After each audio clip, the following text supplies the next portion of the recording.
Good evening. My name's Michael Bird. I'm the Academic Dean at Ridley College in Melbourne. And tonight I'm glad to be able to host a Ridley webinar on Christian parenting and autism. Now, before we begin, I need to say a few things to clarify. This is not going to be a medical panel. This is not going to be about the treatment or the diagnosis with children or adolescents or adults on the autism spectrum. Okay. We're also not going to give you the one true way in which you should parent children with autism. Also, you may have a lot of questions about autism and diagnoses and plans and helps. The appropriate place to get a lot of those questions answered is with a GP or with a pediatrician. But what we are going to do tonight is raise awareness about autism because it affects a lot of people, a lot of families, a lot of churches. We're going to share experiences about parenting children with autism or on the spectrum.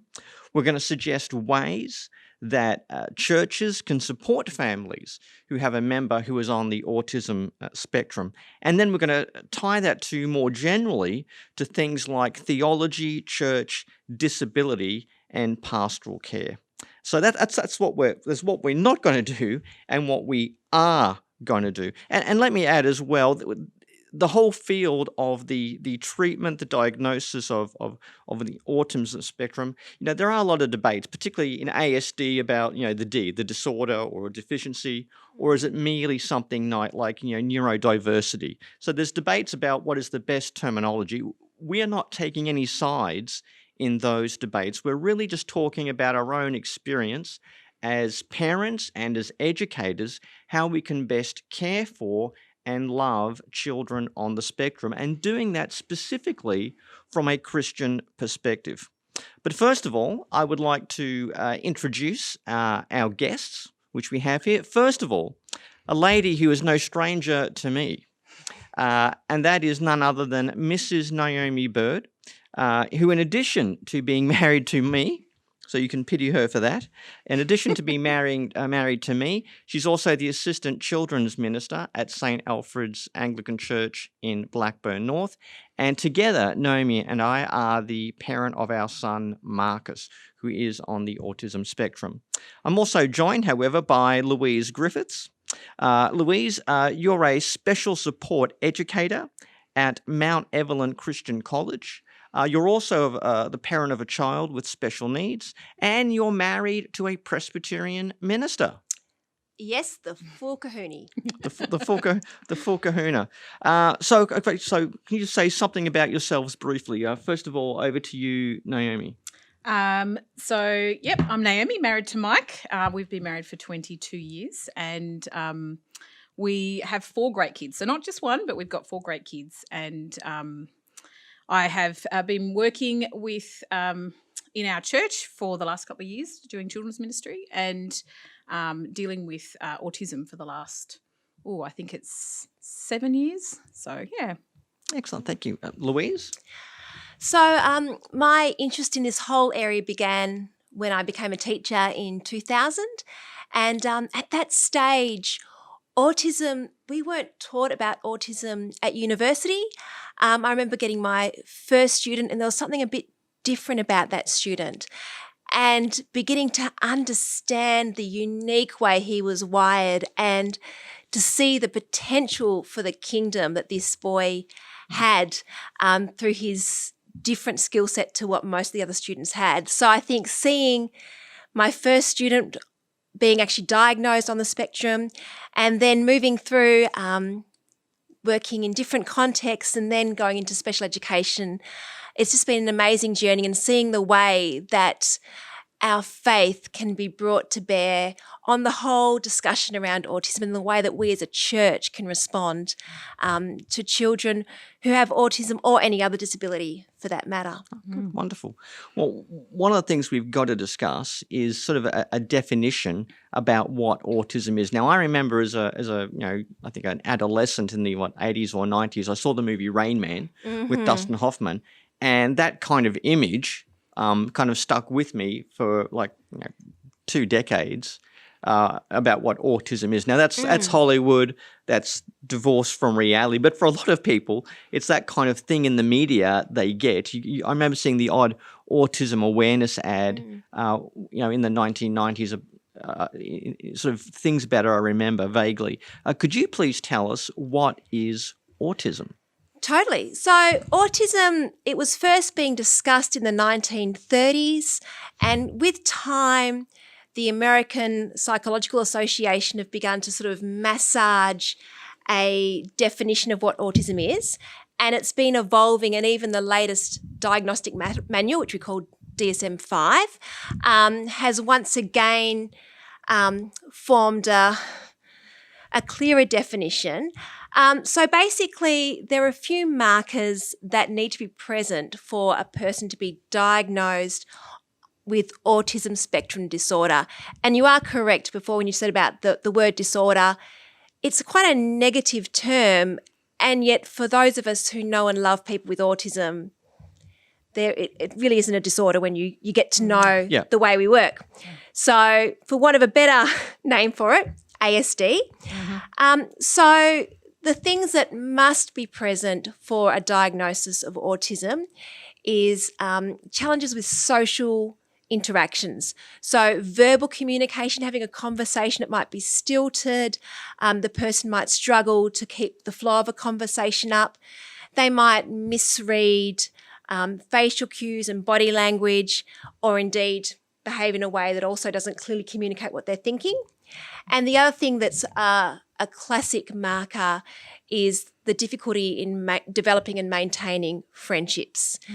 Now, they're the three things that must be present, and they are ascertained by tests that are run by speech pathologists and psychologists, and they are objective tests. So they're set up, there's norms for what is appropriate for a person of each age.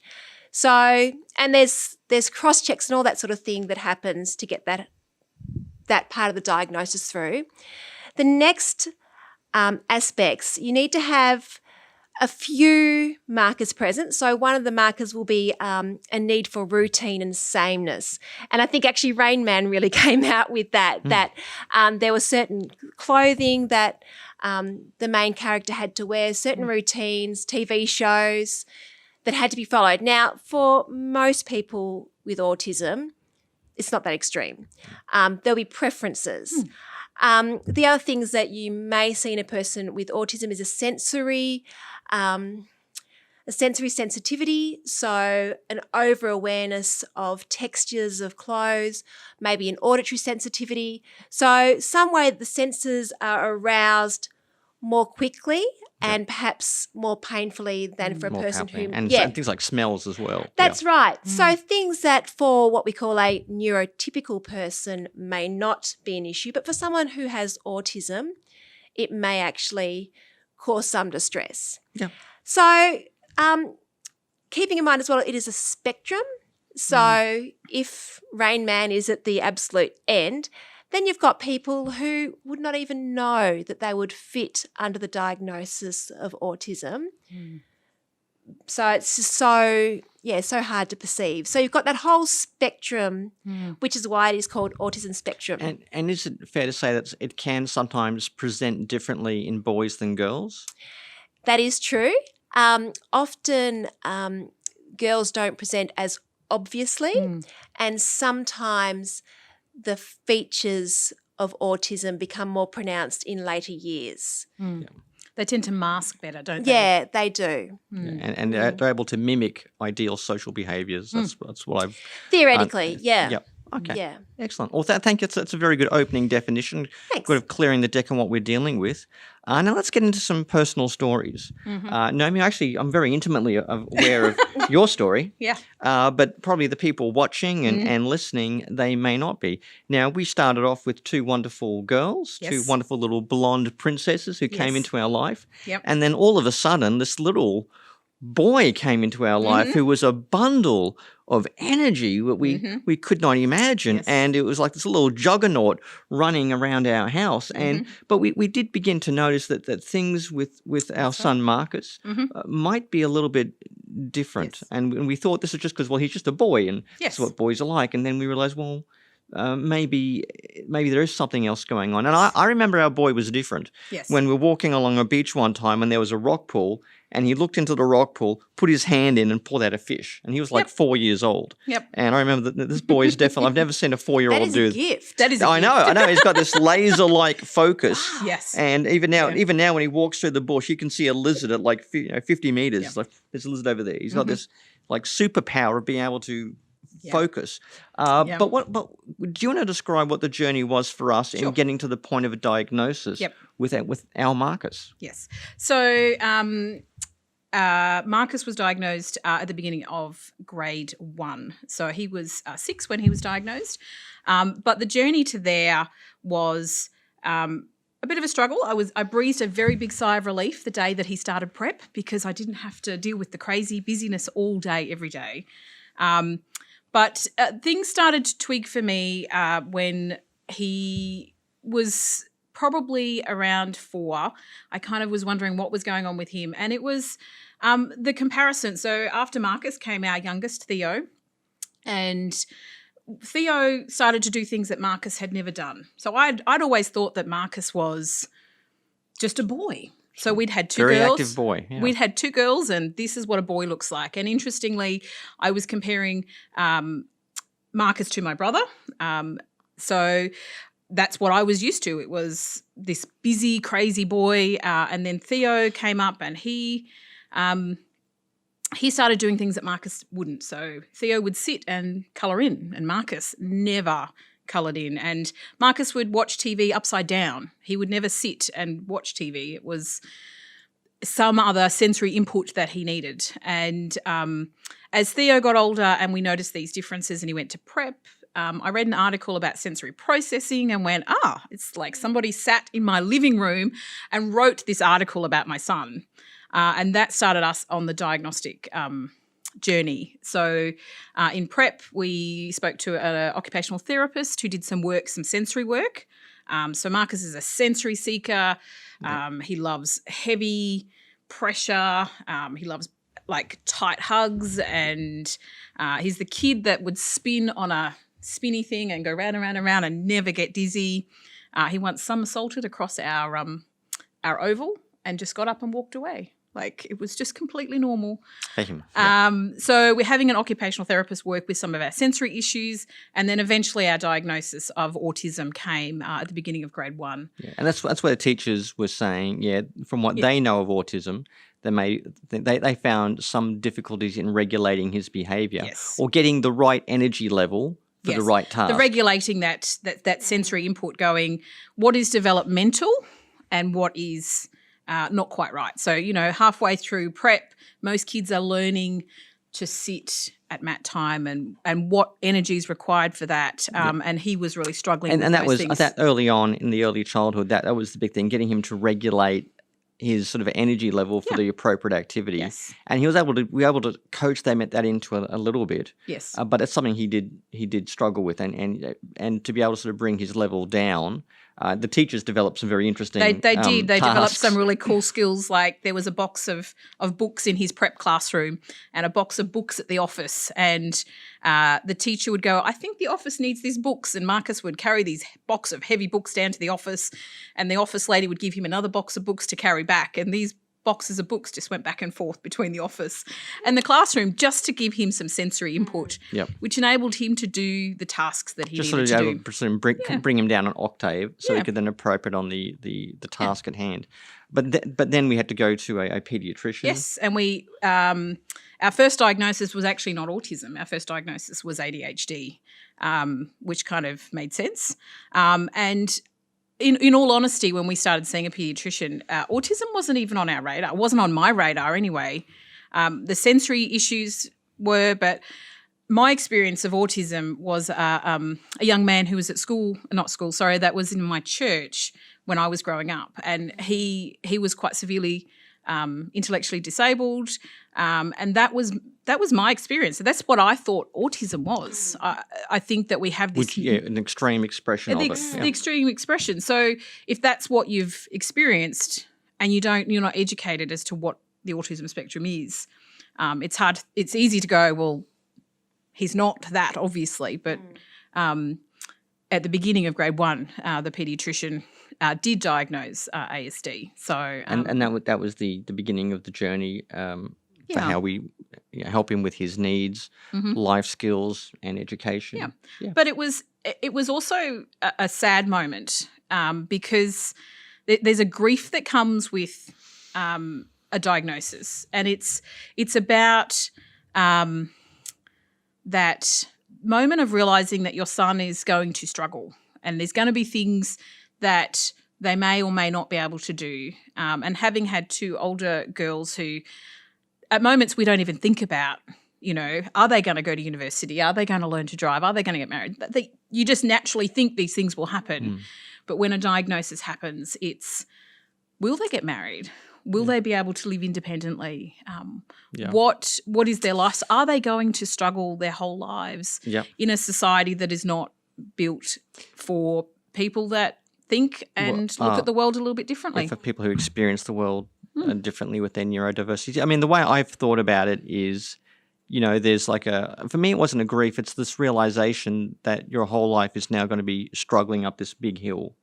And one thing I keep drumming into our son Marcus is on some things you have like superpowers. You have an ability to focus and a certain ability to acquire knowledge in a certain area. Like his focus on animals. He's got an amazing knowledge of birds, lizards, animals. Anything nature is his special Yeah, I mean, interest. he's got this amazing ability to do that. He's very good at like animal husbandry, which he does at school. He's probably more the level of an adolescent. So he's got this, so he's got some sort of kind of superpowers in some way, as I call them. But on the other hand, I keep telling him some things are going to be harder, but nothing will be impossible. Yeah. There are some things which are harder, but nothing is impossible. And that's something you just have to keep drumming in him from day one. But anyway, that's our journey. Louise, I know you've got your own journey, but with your family and then also with your vocation. Yeah, so I got married in 2006 and our first child, our son, came along in 2008 and he was perfect. And I was 33 years old. So, of course, you begin to wonder about Down syndrome and that sort of thing. So I'd studied the ultrasound photograph and could see that the fingers and toes were there. Everything was perfect. And then as we were about to leave the hospital, they just said, I've got to do the baby hearing check. So they wheeled my son off to get his hearing tested and he was gone for ages. And my husband went off and then seemed like I'd packed my bag and I was just sitting on the bed waiting. And my husband came back and said, he failed. And we're like, oh, he failed the hearing test. So, of course, I went home and rang my friends in Melbourne and said, okay, everyone Google up, what does it mean if you fail your hearing test at 2 days old? And so, 30% of babies fail their first hearing test. All the goop gets stuck in their ears on the way out. And so they failed their hearing test. And then we went back for a 2-week-old hearing test, and that was traumatic. It was my first child, and I'm trying to feed my baby while the midwife is trying to put stickers on my son's head to get responses for his hearing, and he totally failed that test. And then at 6 weeks old, we took him to Westmead Children's Hospital. We were in Sydney at the time. And he did a 2-hour hearing test. Once again, it went for longer than 2 hours. Wow. And we went in just thinking there might be a bit of a hearing problem. And this beautiful, beautiful young woman said to us with tears in her eyes, your son is deaf to a level that we call profound. Now, we thought profound meant, whoa, that's really amazing. But profound also means totally deaf.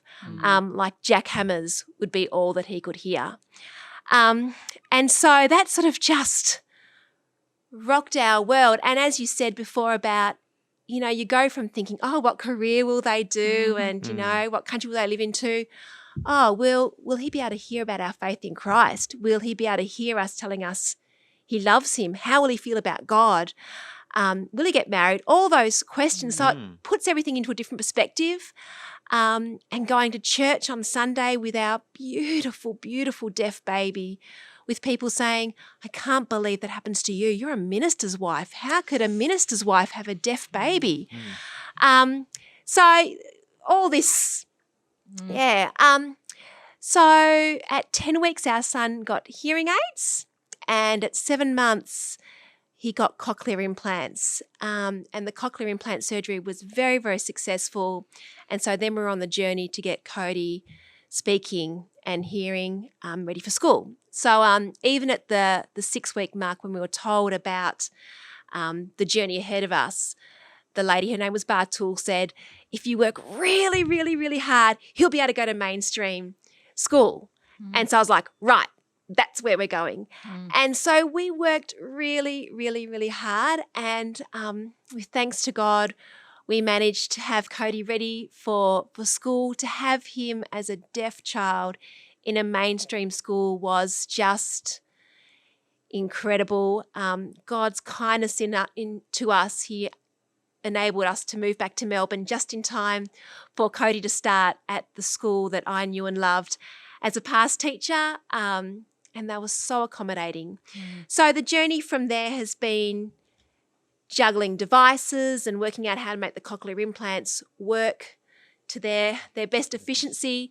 But then with time, we also discovered that when you've got a hearing loss, it actually heightens the sensory experience. And so then we began to see some characteristics very similar to what you would see in autism, with a real sensory sensitivity, being very, very overwhelmed, masking anxiety during the day and then falling apart at school, after school at night, because just the intensity of keeping it together all day, of missing things, of misreading cues, facial cues, vocal cues.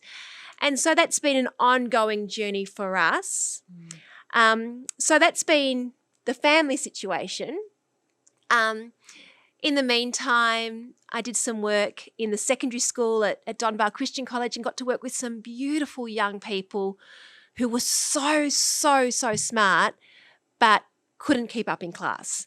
And it was because they had diagnoses like sensory processing, autism, that sort of thing. And I discovered that these kids can learn. These kids can do incredible things, but we need to change the way we are doing things as educators. Yeah, and you went on to do a master's in I special did. education. Yes, I did a master's in special education online, and that was amazing. And then Mount Evelyn Christian School was actually looking for a particular educator to come into their Butterfly Centre, which was a new program. They had some children who had really, really struggled in prep, and they were each on the spectrum to different degrees, but they just needed to have support because the mainstream classroom was overwhelming, absolutely overwhelming. And MEX, Mount Evelyn Christian School, MEX was actually committed to saying, we love these kids, we want them as part of our community. The mainstream classroom isn't working for them. We need to change, not the kids. We need to change the school. So they gave me a classroom and a budget and learning assistants and these beautiful children. And so we're now in our 3rd year of operation with the Butterfly Centre, and children who are struggling in the mainstream classrooms get to come to the Butterfly Centre for a visit or to stay. And the general aim is that we will transition these children through the Butterfly Centre, help them to cope with the pressures and the sensory overload of school, and then send them back to the mainstream classrooms. And then they can pop back for visits and that sort of thing. So for some children, they will come in and see me for a year or two and then go. And for others, they'll just stay with me for as long as they need to. And I'm so thankful to God for the opportunity to exercise God's love to these kids who, have really struggled in mainstream contexts. Okay, that's a wonderful story, Louise. Thanks for sharing. But with these stories, that there can be, I think as you hinted at, there can be some sort of a mixture of disappointment, a mixture of grief, having to constantly explain and defend your children. Advocate for your children. Like sometimes you can be in places and spaces where you get very sympathetic treatment, a lot of empathy, people are understanding. But we found in some extreme cases, even from relatives, You can get some very judgmental attitudes, Mm. and then that creates, a wide range of feelings: a sense of shame, disappointment, and of course, this sense of guilt. Mm. Now, you and I have been through this together. I think we've both experienced it differently, processed it differently, Yes. and probably your experience of this, Mhm. as the main caregiver in our house, Yep. has probably been more acute. Yes. Naomi, do you want to share what has happened and what have you experienced on this Mhm. that can leave you with feelings of guilt or disappointment, or Mm. feeling at times even alienated from more wider family Yeah. and that type of thing? Yeah, the guilt is a really hard one, and even 7 years later, the guilt can still get me, and the grief, the emotions of it all can still kind of have a little jab at my little heart. But the guilt of, did I not do something? Did I do something wrong when I was pregnant with my son? Did I miss something? Should he was diagnosed quite late, so we didn't get early intervention. All these things. Am I doing enough? One thing I've often felt is, surely there's someone who could be a better mum to him than I can, and that's that can feel really hard and quite heartbreaking. That struggle, kind of that inner struggle within myself, is really hard. But I constantly come back to the scripture and the faith that I have, that God doesn't make mistakes. He put Marcus here for a reason. In Psalms, he talks about how he forms each of us, and how he plans and how he knows each of us. So we can have assurance that he didn't make a mistake with Marcus. And the more that I get to know Marcus, and the more I get to know who he is as a person,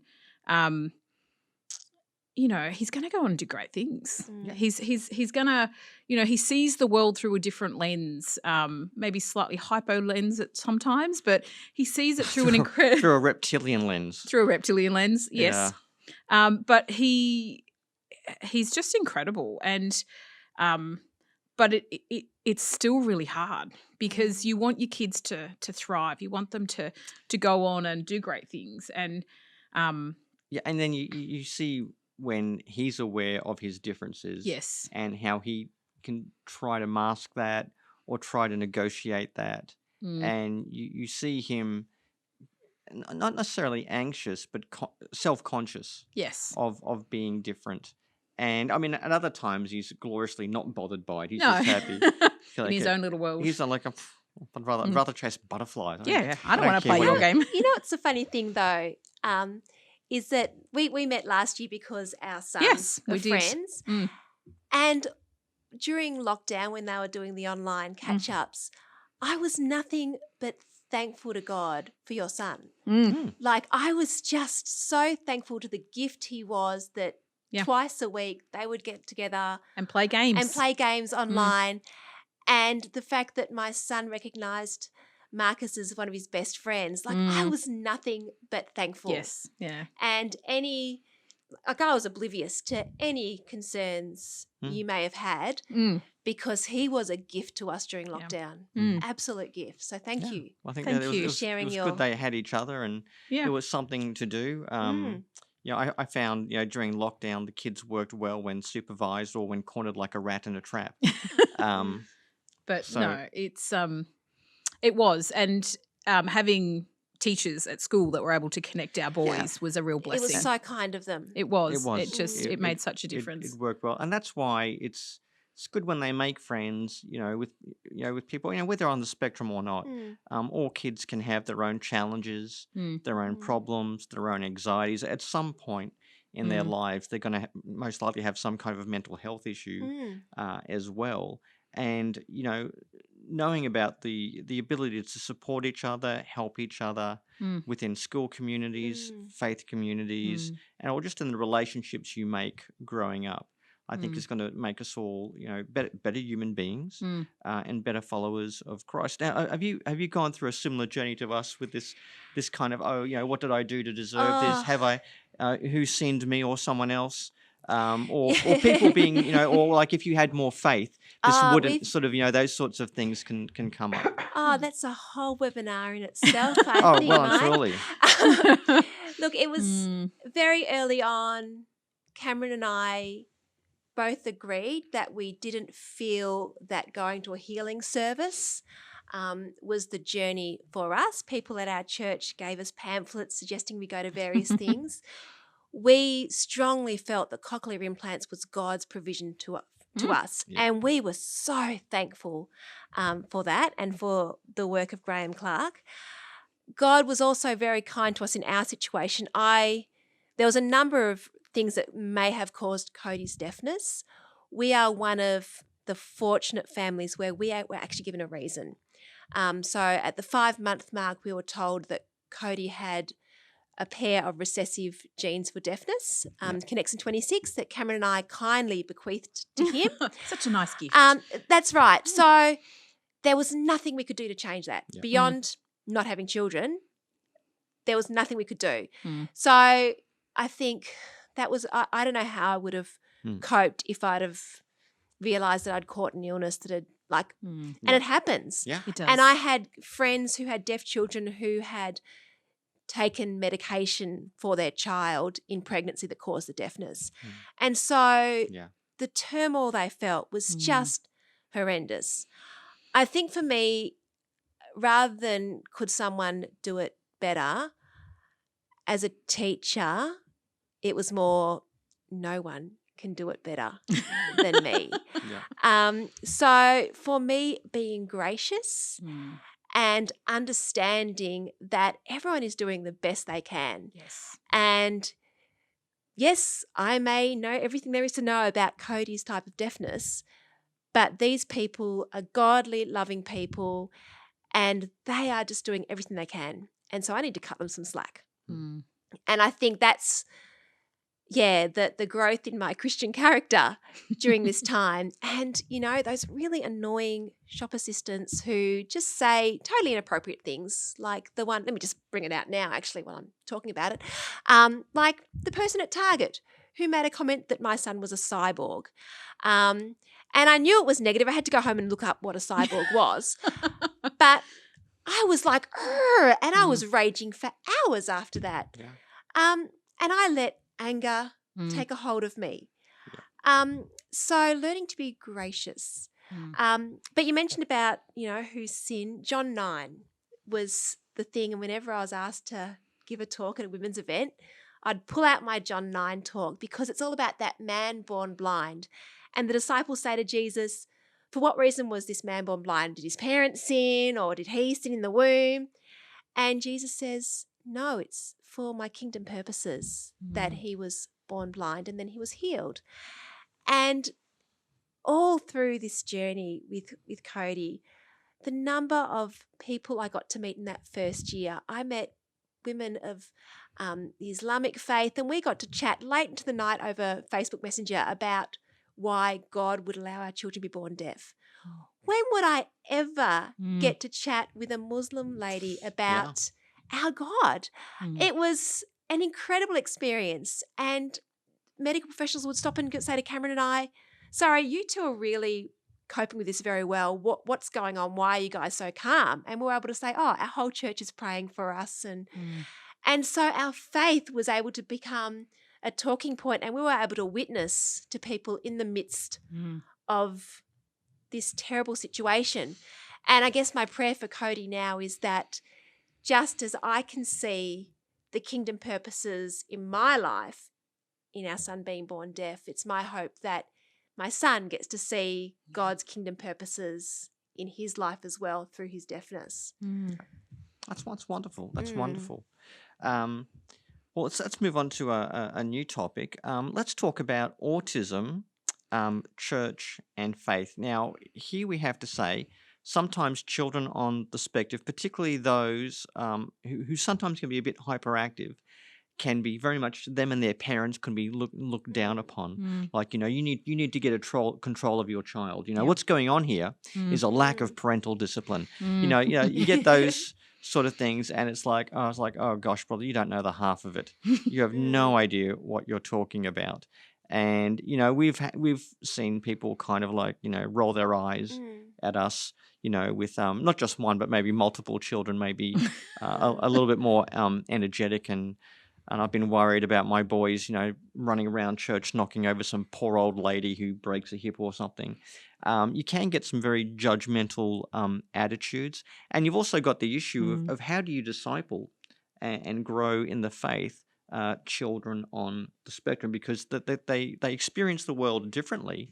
They experience the church differently. And if they're sensitive to lights and big sounds, then the big thumping drum kit and the all-flashing laser light show that you might get in some churches can create a little bit of a sensory overload, which can have all sorts of effects on them as well. Well, Louise, do you have what's something churches can do to be a far more inclusive place? And do you know of any good discipleship resources for children on the spectrum?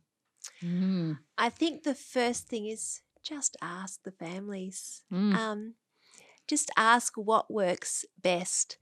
I was talking to a friend on the way here, asking for last-minute wisdom, and she said that as churches we can't presume that worked for the nice little boy with autism last year is going to work for the nice little boy with autism this year. And even for the same child, we need to be always looking at our strategies and looking at new ways to connect with children, and the parents will know their child the best. So if they're saying putting on the ginormous ear defenders is not going to work, don't go forcing them on the child's head when the parent isn't looking. So I think ask the families and be willing to hear the answer. And sometimes we can't do what is best for the child because we're in a church environment. We've got fixed walls. We've got a budget. So, there's some negotiation there. That's right. You can't do everything for everyone. And of course, because it's a spectrum and there's individuality, there's going to be different. Some people will be very allergic to sounds. Some won't bother them. Some will be, a lot of lights will be a bit of a concern. Others it won't be something. Some will want to run around. Some will want to sit still. It's very varied, and I think you're right. Just going family by family, saying, look, what can we do? I mean, can we, is there a best place for you to sit, which is the best place, and we can reserve that place for you, something like that. Or even just saying, look, if someone's like having a mini meltdown, it's okay. It's okay. No one's, I'm not going to hold the service and just say you're done yet. So knowing that the people at the front are not going to kind of like look down on you if there's something going on and you've got to take a child out or something. I think there are things like that that can certainly take some of the anxiety out of going to churches, because I do know of families who have been told not to come to certain services, or in some cases told to even in extreme cases to leave. Which is very sad. One scholar, friend of mine, Grant McCaskill, who I'll talk about later, he makes an interesting, a very, I think, a profound point. He says, in the church is the visible body of Christ, and in that body there are people on the autism spectrum. So it means autism has been grafted onto Christ's very own body. So if anyone asks people with autism to leave, it's the equivalent to cutting out a piece of Christ's body and trying to move it. When you do it with anyone for any reason, because you want your nice little pristine, perfect service like a concert or whatever it is. And yes, these interruptions can be an inconvenience, just it can be a distraction, but that's not why we're at church. We're there to worship with all of God's people. I know the Anglican Diocese of Melbourne for a while did like a wonderful project where they did some. I took our son to it a few years ago, where they did a series of a sensory church, like sensory church, and that was a good experimental idea of church, particularly for small children on the spectrum. So there are churches who are trialing some things like that. That went okay, or it went okay till Marcus discovered the church bell, and. And he decided he much preferred ringing that. But there are things that churches can do to be sensitive and to run programs. Naomi, do you have anything to add to that? I think friending the family makes a big difference. Just being a friend and sitting and listening with them makes a big difference. And friending our kids. So for us, one of the big things that has made a difference in our going to church and with Marcus is a couple of years ago, sitting in church, Marcus is reading a Bird book, as he does, and one of the older gentlemen who sits near us noticed that he was reading this book and came along and started talking to Marcus about it. And out of that has come this friendship with this elderly gentleman that has just has made him want to be there and connect with him. And for us has been such an incredible blessing to have somebody who will seek Marcus out, who will come and speak to us and say, how's he going? And we've, been gifted some lovely things when they moved home, because they knew that Marcus would appreciate and love those things. But being that ministering to him was incredible. But I think, it is really hard to come to church with a child with any kind of special need. And it just coming alongside that family and coming alongside and encouraging them is, I think, one of the biggest things that you can do, and accepting them for who they are and the noise that they make. Because as Mike said, it's not about being perfect. It's about being together. Being together in worship. And actually just going back one point, you mentioned about finding out their interests. Typically, I forgot to mention this at the beginning in the definition, that typically a person on the spectrum has a special interest because they love understanding how things interact and how systems work. If you can find out the person's special interest, whether they are a child on the spectrum or indeed an adult on the spectrum, if you can find out that special interest, then we used to at school, we if Marcus isn't interested in maths, get him to count lizards. If you've got 10 lizards and you add another 6, how many have you got? It's lizards. that worked initially. I don't know if that's going to I don't think it's going to work with chemistry and algebra and whatnot. But it's about finding those things that you can have a conversation and connect. I think makes such a big difference. And on the flip side, we've had people who have lovingly come alongside our family and really tried to connect with our son, and it hasn't worked. But you know doesn't what? Always work. I love those people for trying. The fact that it didn't work doesn't worry me so much. The fact that they cared enough to give it a crack, that's the church. That we try things and we respond with gratefulness and thankfulness for their efforts and their consideration. And you go on. I was just going to say, one of the things that I find really sad is when you have conversations with families, or I even had a conversation with our NDIS caseworker about how many families stop going to church. And that makes me really sad that people don't feel like they can come because they don't feel like they're welcome, or they feel that it's too hard, or you might have parents split and mum come one week and dad come the other. And this is a place and this that is, we should show love. This is where churches and part of ministry formation, you really need a robust understanding of disability, your doctrine of humanity, and your doctrine of ministry. The fact is 1 in 5 people in the world have some kind of disability. You can be born with a disability, you can age into disability, you can acquire disability through injury or illness. And it's therefore important we do that. And one theologian I know in the UK, John Swinton, he makes a very important distinction between tolerance and belonging. Okay, tolerance means, you're allowed to be here. Okay, we have no problem with you being here. You are permitted to be here. That's okay. It's okay. Belonging is when your presence is cherished and you're missed in your absence. And when it comes to disability, we need more than, it's a pity, so we better do something.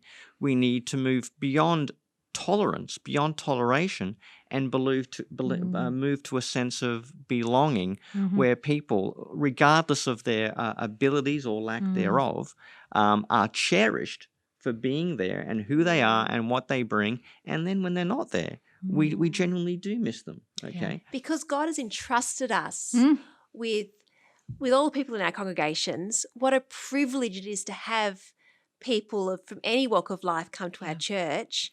We need to treasure them. Yeah, and I think that's the important thing. If Christ treasures his church, it's not just the functional adults in the 18 to 35 range, or the kind of cashed up people in the 55 to 65 who are getting there. It's not the group. He cherishes the whole church, and when he says, "Feed my sheep," feed my lambs. It's not the ones who are always going to give the most obvious and clear payback to the church. It's to feed the whole church. Those who have certain challenges, those who can be difficult to hold a conversation with, those who can can feel a little bit taxing on your time, and people with special needs have needs. Okay, and the church is there to help to meet the together as a community. I don't just mean the ministers doing all this sort of working as sort of makeshift social workers or caregivers, but the church as a whole is responsible for the care of the people in their midst, and that is what we need to recover. Yes, we're blessed. We've got some wonderful things in government services and education in the NDIS. When I tell my American friends about the NDS, they start thinking, wow, this socialized healthcare may not be that bad after all. That kind of a thing. So I do think more broadly, when we do ministry formation, we need to talk about disability ministry of the church. And this is why in one of my first year theology courses, one of the things I get to do is to talk about the Imago Dei, the image of God in light of human disability, and how what someone thinks of the image of God will really think of what their disability. Because if you define the image of God for a rational capacity, some people can be more rational than others. If you think of it as the ability to form relationships, some people can be more relationally adjusted than others. So how you define the image of God will shape what you think of disability. And that's why I urge them, think of disability as the lens through which you conceive of the image of God, because that will affect the way you view people with disabilities or along the spectrum of ableness. What about participation in the church too? Because we don't just want to welcome people with disabilities and let them sit in our congregation. We actually want them involved. We want to give them a chance to participate in the life of the church. And so if that means that maybe we need to make sure that our speaking rail or our pulpit is actually accessible to someone who is in a wheelchair, or that we alter the music some weeks so it's not sensibly overwhelming, so that our people on the spectrum who are musicians can participate. Yeah, and that's giving people the opportunity to receive ministry, but also to contribute. To be really part of the church. Being involved and serving within a church really gives you ownership of, of being part. Because you don't want to just be involved in a church and just be soaking up everything. Your natural response is that you do want to give back and participate. So why should a person's abilities prevent them? It should be, if their faith is there. It should come down to spiritual giftedness. Yes. Not their abilities, the charism, the gift that God gives. And again, it's the danger is we want to affirm them, but people we want to silo them off. And I think that's one of the real temptations. But we've got to remember that the church is diverse. It's diverse in cultures, languages, ages. It's diverse, in every possible way. I mean, I've been reading through the Revelation 5 today, and church of every tribe, tongue, and nations, and it's diverse in age and the ableness and in any way which human beings can be different, but the amazing thing is Christ brings us together in our diversity. From the many, he Mm. makes us one together. Yeah. And it's then is like that saying, all in together. Mm. And then within all of our strengths, our weaknesses, the many parts of our body that we have, finding ways to love God and love others, and to be the church who promotes the gospel and continues the mission of Christ in the world, not despite the ableness of our members, but precisely using their strengths, their giftedness. And it is particularly through people in their challenge, either like just aging into disability or whatever it is, knowing that Christ tells the Apostle Paul, my strength is perfected in your weakness, because it's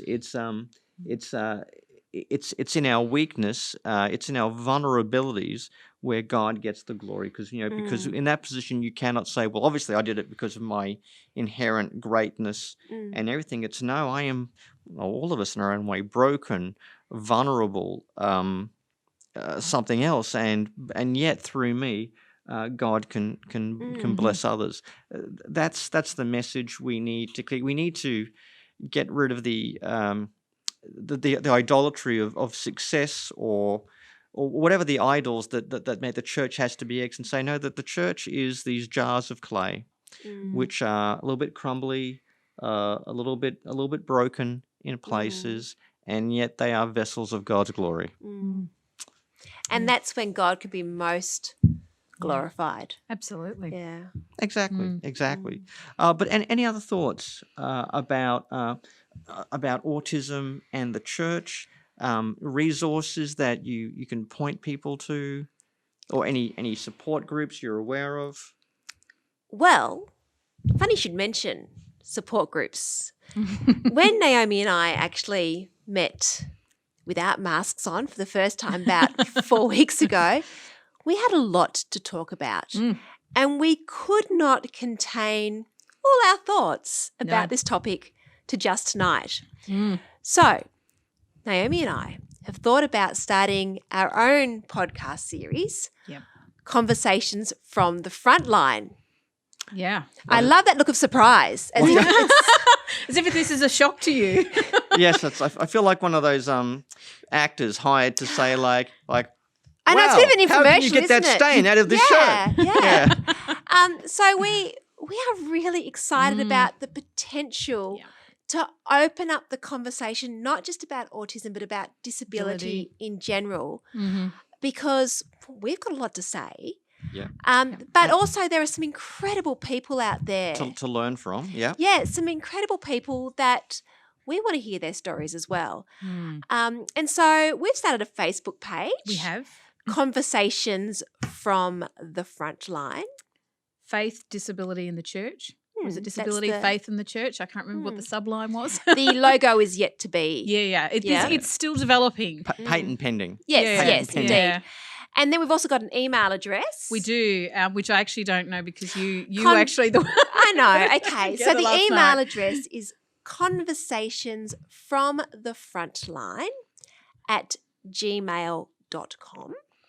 Yes. Now, our next podcast, we are actually looking at talking about ways in which churches could consider accommodating people with additional more practical needs. kind of conversations on Sunday schools and Holiday congregations clubs. and holiday clubs and that kind of more practical side of things. So this would be of interest, particularly for people who are involved in children's ministry, who are wanting some tips how we can be more inclusive, more affirming, more helpful, more understanding of children on the spectrum or people or children with disabilities or special needs That's in right. general.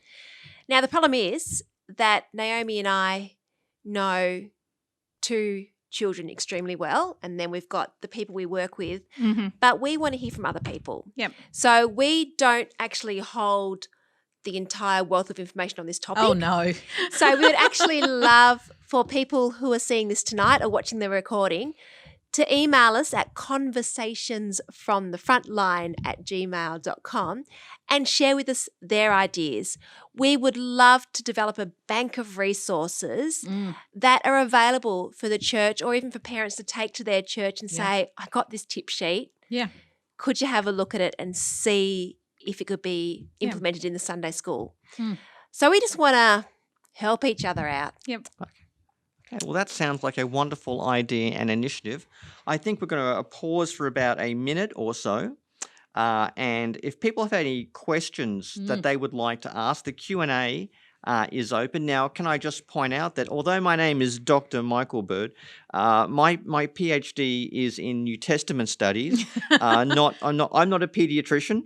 Nope. If you want to ask questions, particularly of Naomi and Louise, about what you've heard tonight, but remember, we're not here to give medical advice or anything like that. We don't really want to enter into debates as well about academic discussions and practitioner discussions about autism, because all academics and medical practitioners do discuss amongst themselves terms, best practices, that type of thing. But if you'd like to hear you've got a question, for Naomi, Louise, maybe you're a parent who's just now going through the process of getting a diagnosis for your child, and you've got some questions for Naomi and Louise. We would definitely love to hear from them.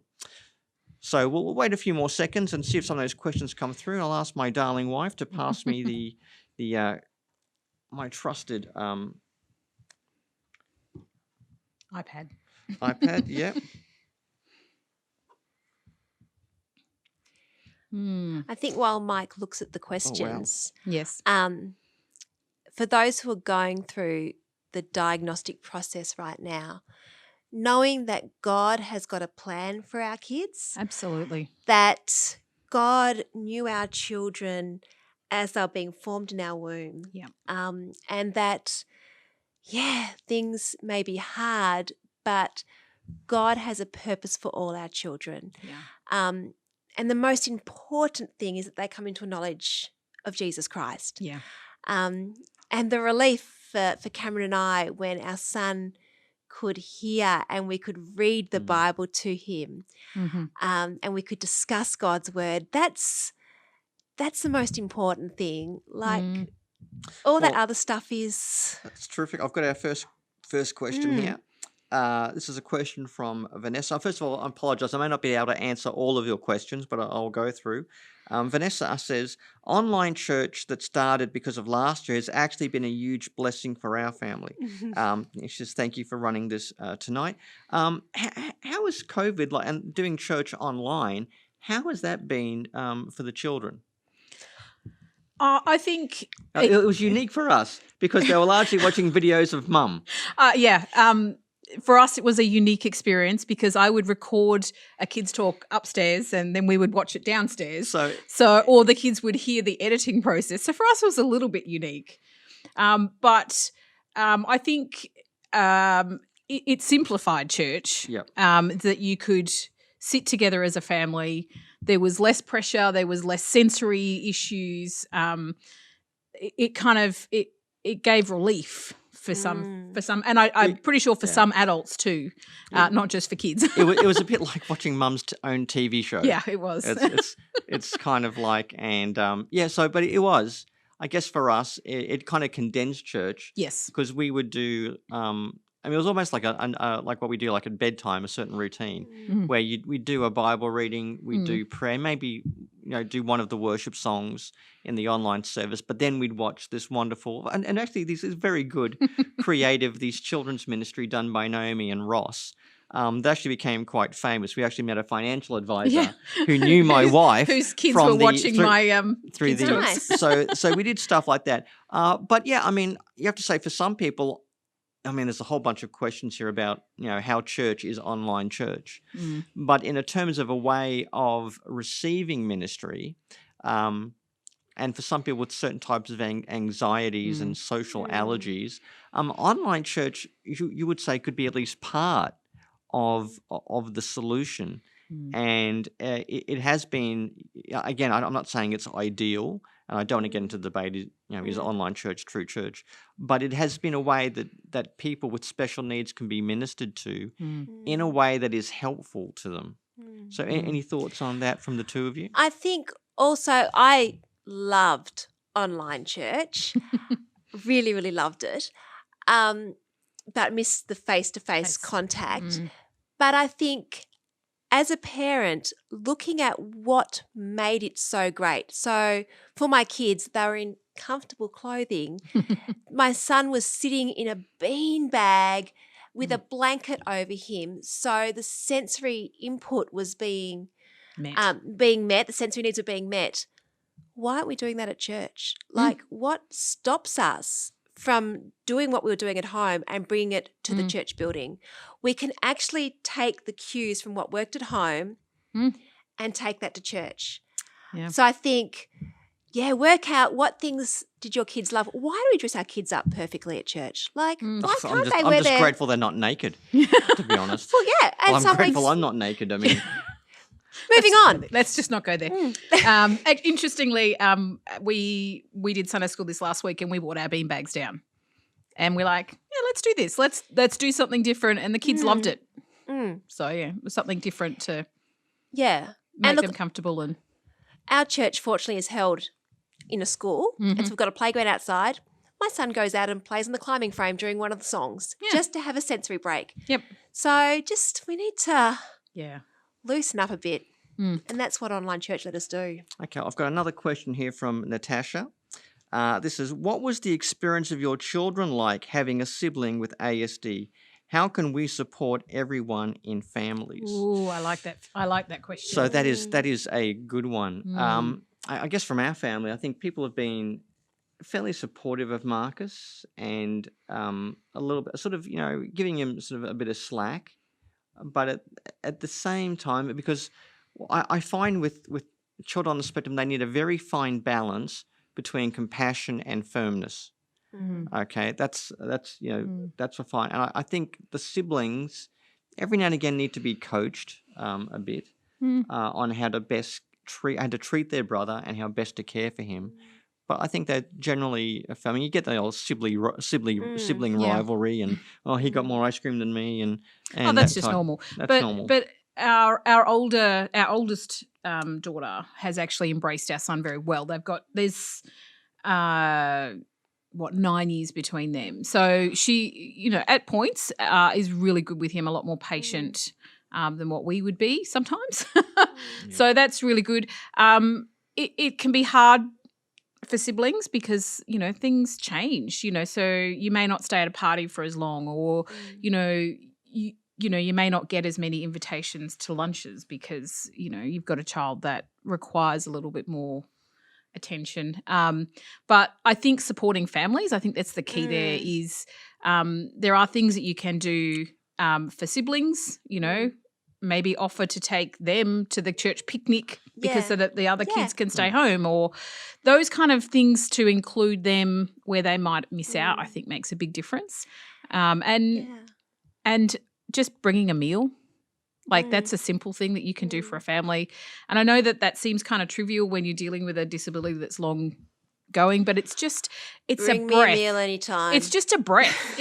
It's a moment of, and it's something that I've learned over time to go, if someone offers, just say yes, because you actually don't know the moment that meal comes. You actually go, it's such a blessing, and it's a simple thing, but walking alongside a mum who can feel really lonely, and this is something that I do quite a bit in supporting mums that I've met through school whose children have gone on to have diagnoses, walking alongside these mums because it can feel really lonely. Is sitting with them, and they don't need to be educated. No. And that can be magnified worse for mothers, particularly where the father says, "Well, I don't see anything wrong. I don't. What's how come he catches a football like any other boy?" When you've got when the parents are not on the same page, that can be magnified. We do have a. So you want to say something? Can I just say one other thing about the siblings? It's an amazing teaching opportunity. Oh, absolutely. That we can actually show the siblings that Christ has forgiven us so much. He and God overlooks our sins because of Christ, and we as siblings can overlook the behaviour of our See the big brother or person. sister because God has shown us so much grace and forgiveness. Surely we can show this much compassion to your brother or sister. Yes. So I think we can actually help our children understand the gospel in day-to-day situations. Yeah, that's right. We're getting a number of questions for key resources. One from Louise, another one from Kay Winsemius. Hope I pronounced that correctly.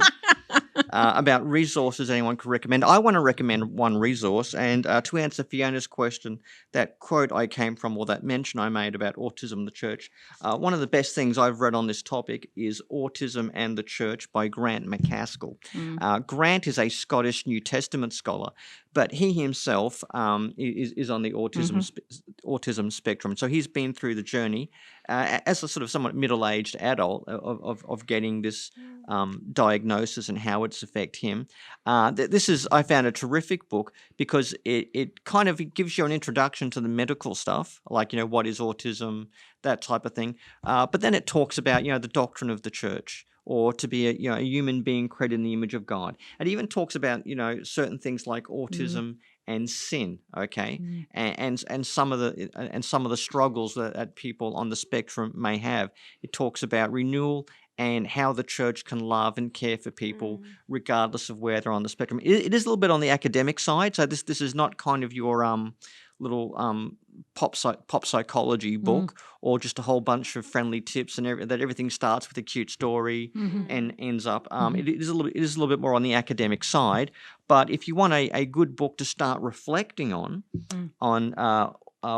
autism, theology, church, pastoral care, that is a great place to start. And in fact, Grant and his colleague John Swinton in Aberdeen actually have a centre for the church and autism at Aberdeen University, I believe, and they'll be well worth checking out. There's a few YouTube things you can look on that. There is another book as well on, disability and theology has been a growth area. There was a good book I've come across by David Jewell and Nathan John on disability in mission, and I think they're connected to Melbourne University and other education institutions in Melbourne. So people are trying to do more in this space, certainly in colleges and in formation. Any resources you'd like to nominate? I wasn't gonna actually plug the book, but I will. This this is a book that was actually written by my cousin, and they have a young boy who was born a week before our son, who actually has Down syndrome, and in their journey of a special needs child, looking for a faith-based parenting, they really struggled. So they wrote one. And it's really, really thin because families with special needs kids don't have a lot of time. So it's called Extraordinary Love, and it's faith-based parenting for special needs kids. I'll post it up on our Facebook page, actually. Do that. And I found this really encouraging. Just it looks at the biblical perspectives and it's got their story. It talks about friendships. It talks about the culture that we live in, God's expectations. It's the kind of thing that you can read in an afternoon, maybe if you don't have your kids. But yeah, I found that really. It also touches on marriage as well. Yeah. So I found that very, very encouraging. So I don't often have time to read big, thick books. So I put them on my bookshelf because then I feel like I've read them. Yes. So Grant McCaskill also did a YouTube lecture. Which is very good. Which is also very good. So it's called Autism and the Bible, I think. And that's, it gives you a good overview as well. So, but there's lots of resources out there. There's so many. Yeah. We've got a lot of questions here, far too many than we can answer. One from Michelle: how about teenagers on the spectrum?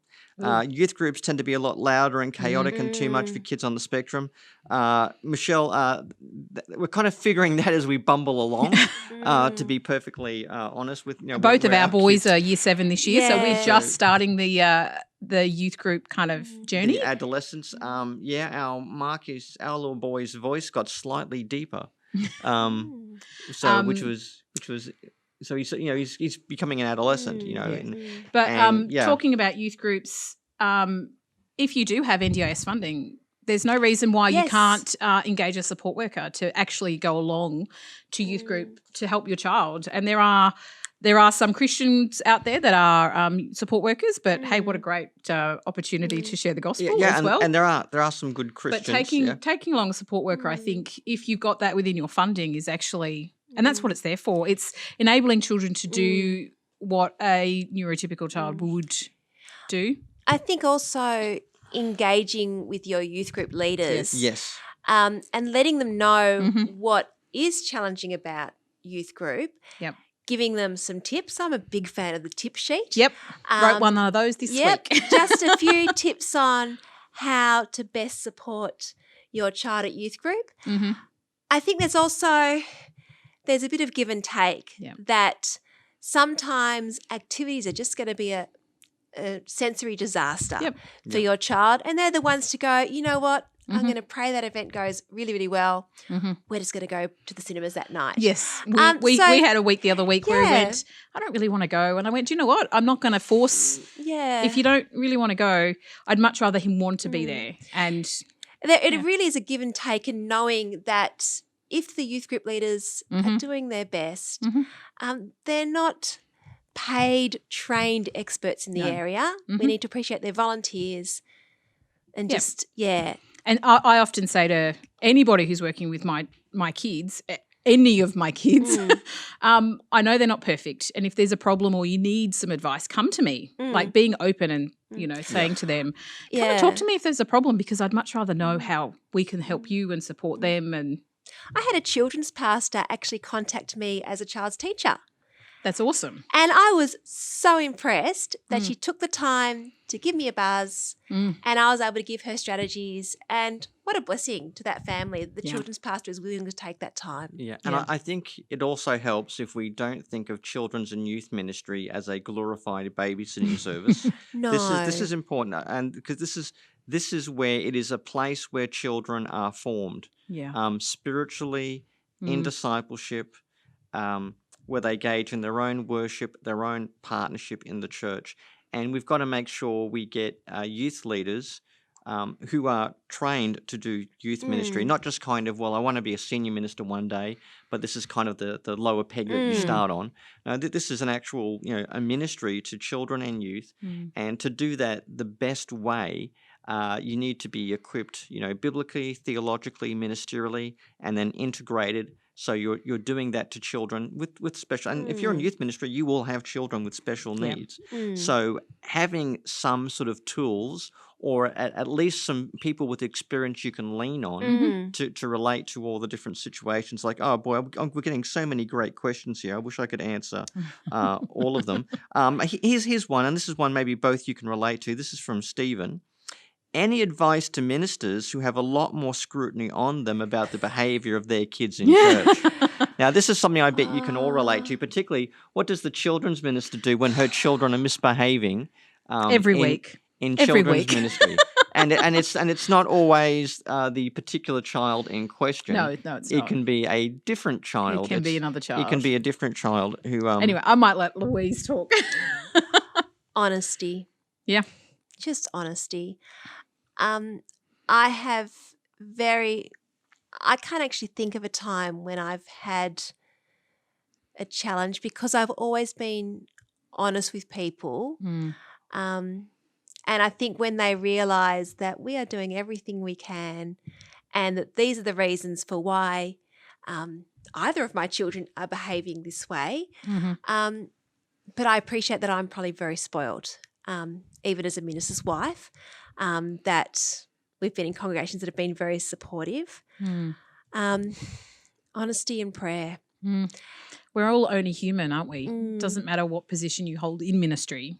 And ultimately, I know we'd love to be able to control our children, but our children are their own people too. And we can only encourage them and, train them up in the way that we want them to go. But ultimately, they are who they are. Is that the time also when you can call upon some of the other respected members of the congregation to support you in that. So, if you do have someone who is finding your child particularly frustrating, can the minister speak to the deacon or the elder and say, look, would you mind getting alongside Bob over there?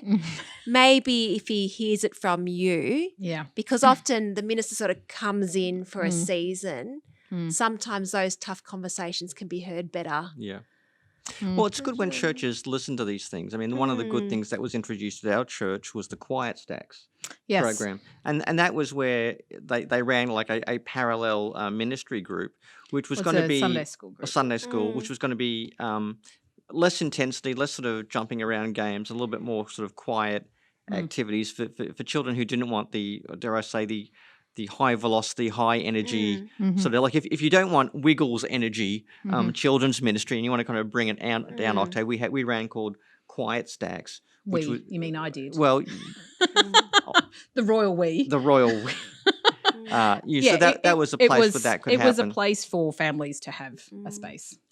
You know what's tricky though?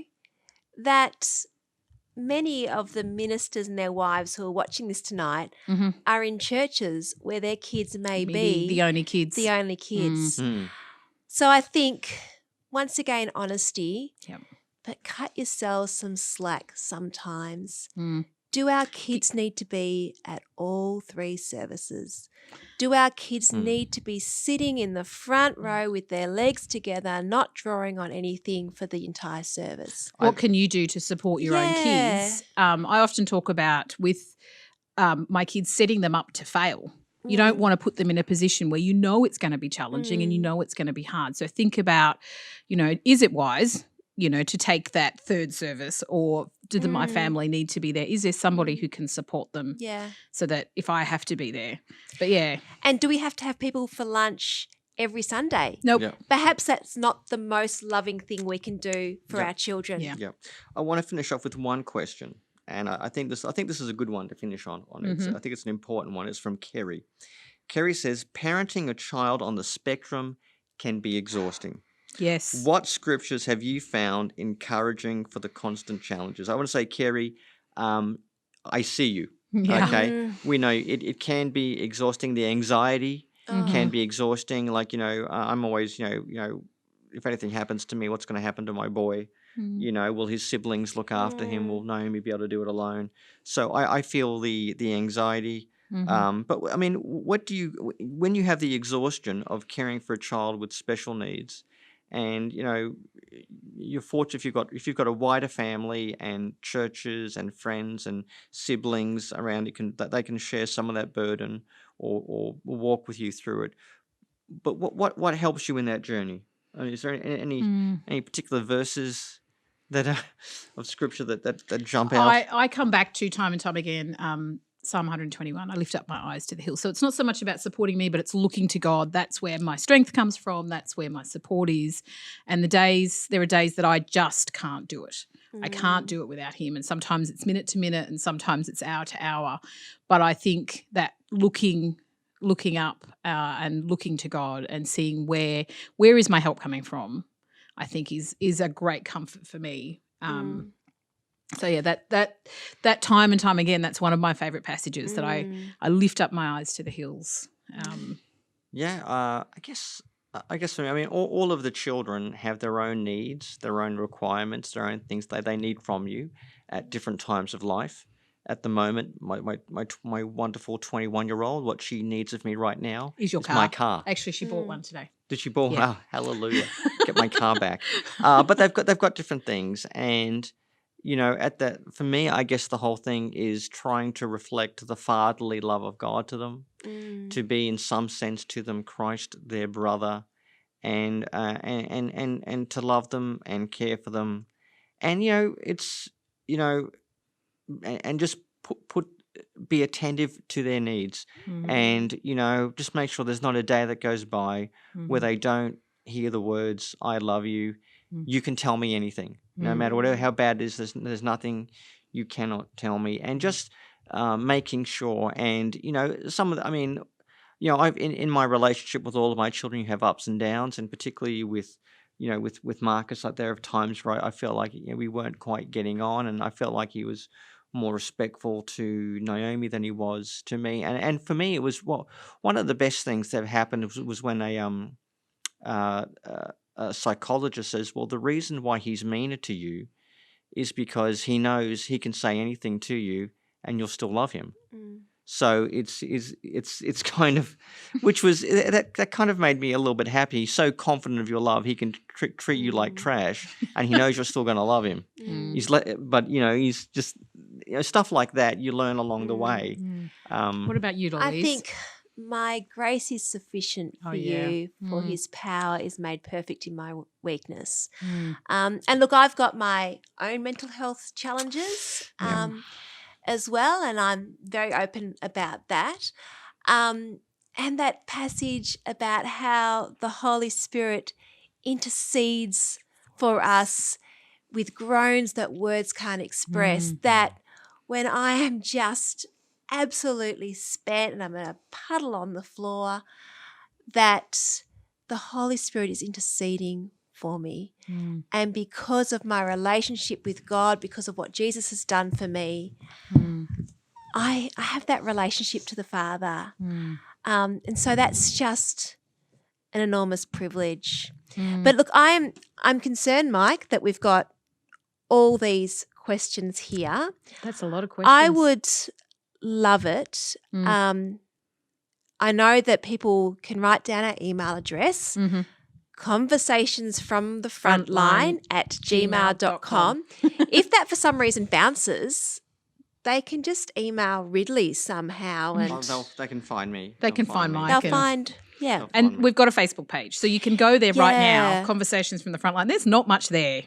I think I put our names there so people knew it was That's us. good. We're going to put a photo there, but we haven't quite We're got going to take it. a photo tonight and we forgot. We'll have to do that But after. I feel the heart of the questions and we know what that represents. Yeah.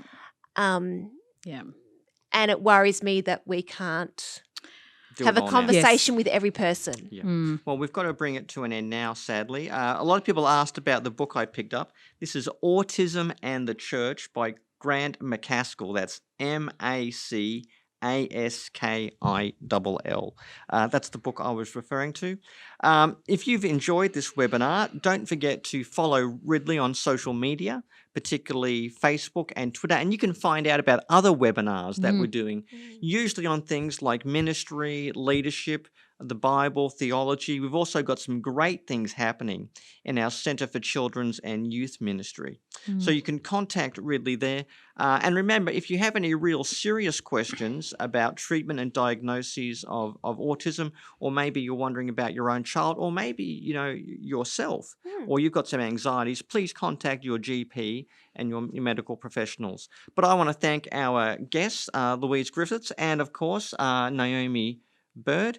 And for Wayne, our producer of the webinar, golfers clap for Sorry, Wayne. I didn't know we do golfers claps. Golfers clap. Golfers clap. I think this has been a very productive evening. I hope you've been blessed by it. I hope you've been enriched by it. And I hope you've really enjoyed what we've done tonight. But this is only the beginning of a conversation. Hopefully you can follow Naomi and Louise as they try to start their own ministry of sharing and equipping parents in this incredibly important space of working with parents on the spectrum, how they can minister to their own children, and more widely about disability, church, and faith. So thank you very much for joining us. God bless you, and hopefully see you at the next webinar.